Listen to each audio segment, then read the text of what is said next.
So ಅದಾದ್ಮೇಲೆ ನಾನು ಒಂದ್ಸಲ ಇಲ್ಲೇ ಬಂದು ಇಲ್ಲಿ ಆ್ಯಕ್ಚುಲಿ ನಾನು ನನ್ನ ಬ್ರದರ್ ಇಬ್ಬರು ಬ್ಯಾಂಗ್ಳೂರ್ ವರ್ಕ್ ಮಾಡ್ತಿದ್ದು. ಸೊ ಇಲ್ಲಿ ಬಂದು ಕೆಲಸ ನೋಡೋಣ ಟ್ರೈ ಮಾಡೋಣ ಸ್ವಲ್ಪ ದಿವಸ ಬಂದು ನೋಡೋತ್ತಿಗೆ ಸ್ವಲ್ಪ ಮಾಡೋತ್ತಿಗೆ ಓಕೆ ಪರವಾಗಿಲ್ಲ ಅಂತ ಅನಿಸ್ತು. ಅದಾದ್ಮೇಲೆ ಬಂದೆ. ಬಟ್ ಅದರಲ್ಲಿ ಇರುವಂಥ ಹುಡುಕುಗಳು ಮತ್ತೆ ನಮಗೆ ಗೊತ್ತಾಗುತ್ತೆ. ಆ್ಯಕ್ಚುಲಿ ಫಸ್ಟ್ ಗೊತ್ತಾಗಲ್ಲ, ಆಮೇಲೆ ಗೊತ್ತಾಗುತ್ತೆ. ಸೊ ಅಲ್ಲಿಂದ ಮಾಡ್ತಾ ಸುಮಾರು ಒಂದು 5-6 ವರ್ಷಗಳಿಂದ ಮಾಡಿ ಈಗ ಈ ಪ್ರಮಾಣದಲ್ಲಿ ಬೆಳಿತೀವಿ. ಮೊದಲು ಒಂದು kg 2 kg ಬೆಳೀತಿದೆ. ಈಗ ತುಂಬ ಇಲ್ಲ, ಒಂದು 15-16 kg ಅಷ್ಟು ಡೈಲಿ ಸಪ್ಲೈ ಮಾಡುವಷ್ಟು ಕೊಡ್ತಾ ಇದ್ದೀವಿ ಸರ್. ಆ್ಯಕ್ಚುಲಿ ನಾನು ಮೊದಲು ಬ್ಯಾಂಗ್ಳೂರ್ ಒಂದು MNC ಕಂಪ್ನಿ ವರ್ಕ್ ಮಾಡ್ತಿದ್ದೆ. ಸುಮಾರು ಒಂದು 10 ವರ್ಷದಿಂದ MNC ಕಂಪ್ನಿ ವರ್ಕ್ ಮಾಡ್ತಿದ್ದೀನಿ. ಅದಾದಮೇಲೆ ಸ್ಯಾಲ್ರಿ ಒಂದು 10 ವರ್ಷ ಆದಮೇಲೆ ನನಗೆ ಸ್ಯಾಲ್ರಿ ಒಂದು ಸ್ಟಾರ್ಟಿಂಗ್ ಒಂದು 8,000 10,000 ಇರೋದು, ಲಾಸ್ಟ್ ಒಂದು 17,000-18,000 ಅಷ್ಟು ಅಷ್ಟೇ ಒಂದು 10 ವರ್ಷದಿಂದ ಮಾಡಿದ್ರು. ಅದಕ್ಕಾಗಿ ಒಂದು ಅಡ್ವರ್ಟೈಸ್ಮೆಂಟ್ ನೋಡಿದೆ, ಮನೆಯಲ್ಲೇ ಕುಳಿತು ಅಣಬೆ ಬೇಸಾಯ ಮಾಡುವಂಥ ಒಂದು ಪ್ಲ್ಯಾನ್ ನೋಡಿದೆ. ಸೊ ಅವ್ರು ಹೇಳುವ ರೀತಿಯಲ್ಲಿ ತುಂಬ ಕಡಿಮೆ ರೀತಿಯಲ್ಲಿ ಮಾಡ್ಬೋದು ಅಂತ ಅವ್ರದ್ದು ಅಭಿಪ್ರಾಯ. ಹಾಗಾಗಿ ಒಂದು ಪ್ರೈವೇಟ್ ಟ್ರೈನಿಂಗ್ ಹೋದೆ ನಾನಲ್ಲಿ. ಸರಾಲ್ ಗ್ಲೋಬಲ್ ಅಂತ ಒಂದು ಟ್ರೈನಿಂಗ್ ಇತ್ತು. ಅಲ್ಲಿ ಹೇಳಿದ್ರು ಈ ಥರ ಅದಕ್ಕೆ ಟ್ರೈನಿಂಗ್ ಫೀಸನ್ನು ಸ್ವಲ್ಪ ತೊಗೊಂಡ್ಬಿಟ್ಟು ಈ ಥರ ಮಾಡ್ಬೋದು ಅಂತ, ಇಷ್ಟು ಈಸಿಯಾಗಿ ಮಾಡ್ಬೋದು ಅಂತ ಹೇಳಿದ್ರು. ಅವರಂದರೆ ತುಂಬ ಲಾಭದಾಯಕ ಥರ ತಮಗೆ ತೋರಿಸಿದ್ರು. ಒಂದು ಬ್ಯಾಗಲ್ಲಿ ಒಂದು ಬ್ಯಾಗ್ ಒಂದು 100 ರೂಪಾಯಿ ಖರ್ಚು ಮಾಡಿದ್ರೆ ಒಂದು 2,000 ರೂಪಾಯಿ ಬೆನಿಫಿಟ್ ಇರುವಂಥ ತೋರಿಸಿದ್ರು ಅಂತ. ನಾವು ಅದನ್ನ ಬ್ಯಾಂಗ್ಳೂರಲ್ಲಿ ಸ್ವಲ್ಪ ಟ್ರೈ ಮಾಡಿದ್ರೆ ಅವ್ರು ಹೇಳಿರೋ ಪ್ರಕಾರ ಬರಲಿಲ್ಲ, ಅಷ್ಟು ಕ್ರಾಪ್ ಬರಲಿಲ್ಲ. ಅವ್ರು ಹೇಳೋರ ಪ್ರಕಾರ ಅವ್ರದ್ದು ಸ್ವಲ್ಪ ಕಾಸ್ಟ್ಲಿ ರೇಟು, ಎಲ್ಲನೂ raw materials costly, training fees costly, ಎಲ್ಲ ಕಾಸ್ಟ್ಲಿ. ಅದಾದಮೇಲೆ ಹುಳಿಮಾವು ಬಯೋಟೆಕ್ನಾಲಜಿ ಸೆಂಟರ್ ಬ್ಯಾಂಗ್ಳೂರು, ಅಲ್ಲೇ ಟ್ರೈ ಮಾಡಿ ಅಲ್ಲೇ ನೋಡಿದೆ.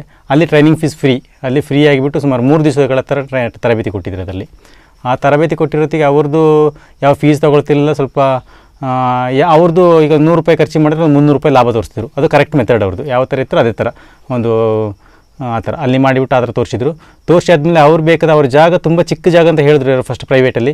ಚಿಕ್ಕ ಜಾಗ ಸಾಕಲ್ಲ, ಅರೌಂಡ್ ಕಮ್ಮಿ ಅಂದ್ರೆ ಒಂದು 15-20 ಸೆಂಟ್ ಜಾಗ ಆದರೆ ಬೇಕಾಗುತ್ತೆ ಅಲ್ಲಿಗೆ. ಬ್ಯಾಂಗ್ಳೂರು 15-20 ಸೆಂಟ್ ಜಾಗ ಬೇಕಂದ್ರೆ ತುಂಬ ಕಷ್ಟ, ಅಷ್ಟು ಜಾಗ ಸಿಗಲ್ಲ. ಅದಕ್ಕೆ ಬೇಕಾದ್ರೆ ರಾ ಮೆಟೀರಿಯಲ್ಸ್ ಮೇಯ್ನ್ ಬೇಕಾಗಿರೋದು ಹುಲ್ಲು ಬೇಕು, ಪ್ಯಾಡಿಸ್ಟ್ರಾ ಒಣ ಹುಲ್ಲು ಬೇಕು, ಅದು ತುಂಬ ಕಡಿಮೆ ಸಿಗಲ್ಲ.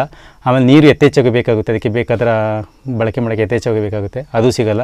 ಸೊ ಅದಾದಮೇಲೆ ನಾನು ಒಂದು ಸಲ ಇಲ್ಲೇ ಬಂದು ಆ್ಯಕ್ಚುಲಿ ನಾನು ನನ್ನ ಬ್ರದರ್ ಇಬ್ಬರು ಬ್ಯಾಂಗ್ಳೂರ್ ವರ್ಕ್ ಮಾಡ್ತಿದ್ದು. ಸೊ ಇಲ್ಲಿ ಬಂದು ಕೆಲಸ ನೋಡೋಣ ಟ್ರೈ ಮಾಡೋಣ ಸ್ವಲ್ಪ ದಿವಸ ಬಂದು ನೋಡೋತ್ತಿಗೆ ಸ್ವಲ್ಪ ಮಾಡೋತ್ತಿಗೆ ಓಕೆ ಪರವಾಗಿಲ್ಲ ಅಂತ ಅನಿಸ್ತು. ಅದಾದಮೇಲೆ ಬಂದೆ. ಬಟ್ ಅದರಲ್ಲಿ ಇರುವಂಥ ಹುಡುಕುಗಳು ಮತ್ತೆ ನಮಗೆ ಗೊತ್ತಾಗುತ್ತೆ. ಆ್ಯಕ್ಚುಲಿ ಫಸ್ಟ್ ಗೊತ್ತಾಗಲ್ಲ, ಆಮೇಲೆ ಗೊತ್ತಾಗುತ್ತೆ. ಅದಾದಮೇಲೆ ಚಿಕ್ಕದಾಗಿ ಮಾಡಿ ಸ್ವಲ್ಪ ಅದರಲ್ಲಿ ಇದು ತುಂಬ ಸೆನ್ಸಿಟಿವ್, ತುಂಬ ಹೈಜೀನ್, ತುಂಬ ಸೆನ್ಸಿಟಿವ್. ಅದನ್ನು ತುಂಬ ಸಲ ನಮಗೆ ಎಫೆಕ್ಟ್ ಆಗುವಂಥ ಚಾನ್ಸ್ ಇರುತ್ತೆ. ಅದು ನಾವು ಪ್ರಾಕ್ಟಿಕಲ್ ಬಗ್ಗೆ ಮಾಡಿದ್ರೆ ನಮಗೆ ಗೊತ್ತಾಗೋದು. ಅವ್ರು ಹೇಳಿರೋ ಪ್ರಕಾರ ಮಾಡಿದ್ರೆ ಗೊತ್ತಾಗಲ್ಲ ಅಷ್ಟು ಬೇಗ. ಫಸ್ಟಿಗೆ ನಾವು ಪ್ರಾಕ್ಟೀಸ್ ಮಾಡಿದ್ರೆ ಫ್ರೆಶ್ ಏರಿಯಾ ಇರುತ್ತೆ, ಅಂದರೆ ಇರಲ್ಲ. 10 ಬ್ಯಾಗ್ ಮಾಡ್ತೀವಿ, 10 ಬ್ಯಾಗ್ 10 ಚೆನ್ನಾಗಿ ಮಶ್ರೂಮ್ ಬರುತ್ತೆ, ಏನು ತೊಂದರೆ ಆಗೋಲ್ಲ, ಯಾವ ರೋಗ ರುಜಿನಗಳು ಬರೋಲ್ಲ. ನಾವು ಯಾವಾಗ ತುಂಬ ಜಾಸ್ತಿ ಮಾಡಿ ತುಂಬ ಲಾರ್ಜ್ ಸ್ಕಿಲ್ ಬರುತ್ತೆ, ಒಂದಕ್ಕೆ ಹರಡ್ಕೊಳ್ಳುವಂಥ ಅವಶ್ಯಕತೆ ಜಾಸ್ತಿ, ಆವಾಗ ನಾವು ತುಂಬ ಎಫೆಕ್ಟ್ ಫೇಸ್ ಮಾಡಬೇಕಾಗುತ್ತೆ.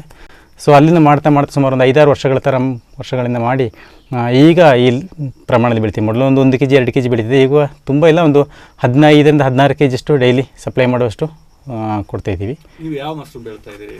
ನಾವು ಆಯಿಸ್ಟರ್ ಮಶ್ರೂಮ್ ಅಂತ ಬೆಳಿತಿದ್ದೀವಿ. ಇದಕ್ಕೆ ಕನ್ನಡ ಚಿಪ್ಪು ಅಣಬೆ ಹೇಳ್ತಾರೆ, ಆಯಿಸ್ಟರ್ ಮಶ್ರೂಮ್. ಅದಕ್ಕೆ ಬೇಡಿಕೆ ಹೆಚ್ಚಾಗಿ ಹೇಗೆ? ಬೇಡಿಕೆ ಅಂತಂದರೆ ಬಟನ್ ಮಶ್ರೂಮ್ ಮಾಡಿದ್ರೆ ಅದರಲ್ಲಿ ಬೇರೆ ಥರ ವೆರೈಟಿಗಳು ಮಾಡ್ಬೋದು. ಆದರೆ ಆಯಿಸ್ಟರ್ ಮಶ್ರೂಮಲ್ಲಿ ಜಾಸ್ತಿ ಹೋಟೆಲ್ ಪರ್ಪಸ್ ಸ್ವಲ್ಪ ಕಡಿಮೆ, ಮನೆ ಯೂಸ್ಗೆ ಅಂತ ತುಂಬ ನ್ಯಾಚುರಲ್ ಥರ ಟೇಸ್ಟ್, ಇದು ಸ್ವಲ್ಪ ನ್ಯಾಚುರಲ್ ಟೇಸ್ಟ್. ವೆರೈಟಿಗಳು ಕಡಿಮೆ ಇದ್ದರೆ ಇದರಲ್ಲಿ ಕೀಪಿಂಗ್ ಕ್ವಾಲಿಟಿ ಕಮ್ಮಿ. ಅಂದರೆ ಇವತ್ತು ನಾವು ಹಾರ್ವೆಸ್ಟ್ ಮಾಡಿಕೊಟ್ರೆ ಇವತ್ತು ಯೂಸ್ ಮಾಡಿದ್ರೆ ಟೇಸ್ಟ್ ಇರುತ್ತೆ, ನಾಳೆಗೆ ಸ್ವಲ್ಪ ಡಲ್ ಆಗುತ್ತೆ.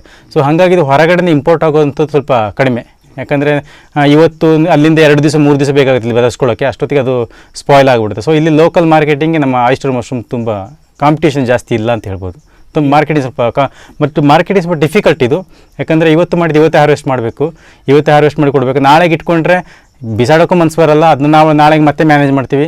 ನಾಳೆ ಮ್ಯಾನೇಜ್ ಮಾಡಿದ್ರೆ ಕ್ವಾಲಿಟಿ ಹಾಳಾಗುತ್ತದೆ, ಅದು ಕ್ವಾಲಿಟಿ ಕೆಡ್ತದೆ, ಮತ್ತು ಮಾರ್ಕೆಟಿಂಗ್ ಕಮ್ಮಿ ಆಗುತ್ತೆ. ಸೊ ಅದು ಮ್ಯಾನೇಜ್ ಮಾಡೋದು ಕಷ್ಟ.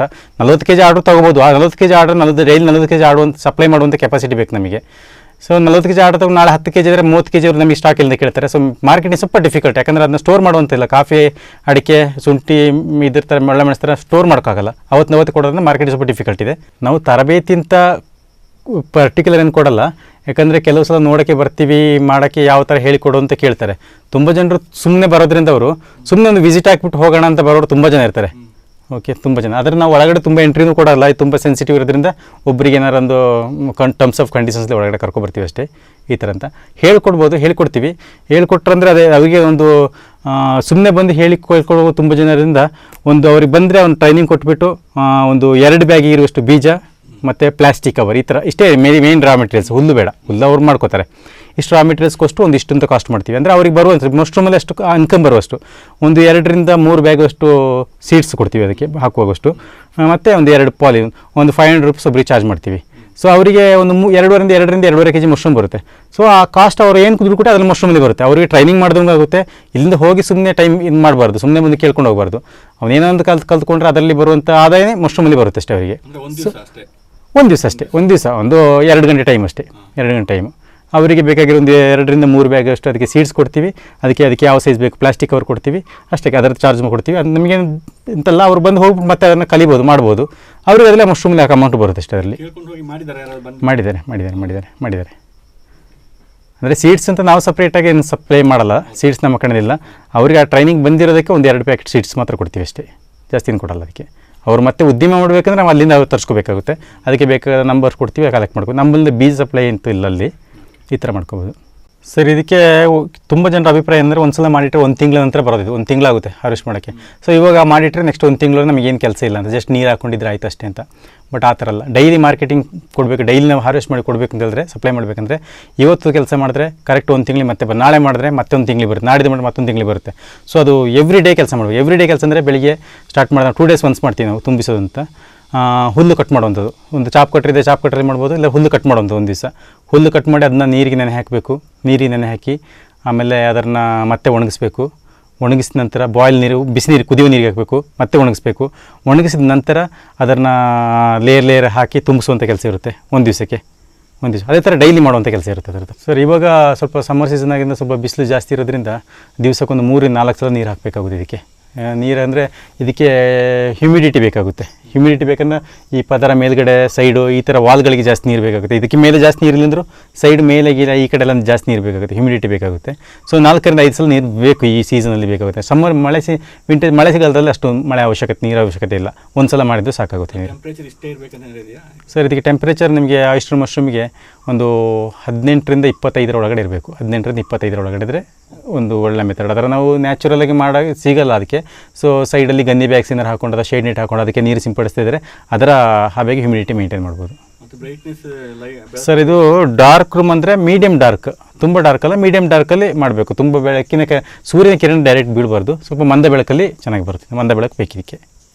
ಎಷ್ಟು ಒಂದು ಪ್ಯಾಕಲ್ಲಿ ಎಷ್ಟು ಬ್ಯಾಗಲ್ಲಿ ಎಷ್ಟು ಬರುತ್ತೆ ಸರ್ ಅಂದಾಜು? ಸರ್ ಇದು ಅಂದಾಜು ಬೇರೆ ಬೇರೆ ಸೈಜಲ್ಲಿ ಬೇರೆ ಬೇರೆ ಬರುತ್ತೆ. ನಾವು 18x24 ಅಂತ 18-24 ಈ ಕವರ್ ಸೈಜ್ ಇದೆ, PP ಕವರ್ ಅಂತ, ಪಾಲಿಪ್ರೊಪಲಿನ್ ಕವರ್ ಅಂತ. So 18-24 size cover. ಇದರಲ್ಲಿ ಅಂದಾಜು ಇದು ಅಣಬೆಲಿ ಬೇರೆ ಬೇರೆ ಬರುತ್ತೆ. ಒಂದು ಆಯಿಸ್ಟರ್ ವೈಟ್ ಅಂತ ಬರುತ್ತೆ, ಆಯಿಸ್ಟರ್ HU ಅಂತ ಬರುತ್ತೆ, ಆಮೇಲೆ ಆಯಿಸ್ಟರ್ ಒಂದು ಆರೆಂಜ್ ಒಂದು ಬರುತ್ತೆ, ಒಂದು ಆಯಿಸ್ಟರ್ ವೈಟ್ ಅಂತ ಹೇಳೋದಾದ್ರು ಸ್ವಲ್ಪ ತೆಳು ಪದಾರ. ಇದು ಕೀಪಿಂಗ್ ಹೋದರೆ ಇನ್ನೂ ಕಮ್ಮಿ ಅದು. ಸೊ ಅದು ನಮಗೆ ಒಂದು 700 ಗ್ರಾಮ್ ಬರ್ಬೋದು ಅಷ್ಟು ಒಂದು ಬ್ಯಾಗಲ್ಲಿ. 3 ಹಾರ್ವೆಸ್ಟಿಂದ 1 ಗ್ರಾಮಿಂದ ಅಂದಾಜು 400 ಗ್ರಾಮ್, ನೆಕ್ಸ್ಟ್ ಹಾರ್ವೆಸ್ಟ್ ಒಂದು 200 ಗ್ರಾಮ್, ಮತ್ತೊಂದು ಹಾರ್ವೆಸ್ಟ್ 100 ಗ್ರಾಮ್, ಟೋಟಲ್ 700 ಗ್ರಾಮ್ ಬರ್ಬೋದು.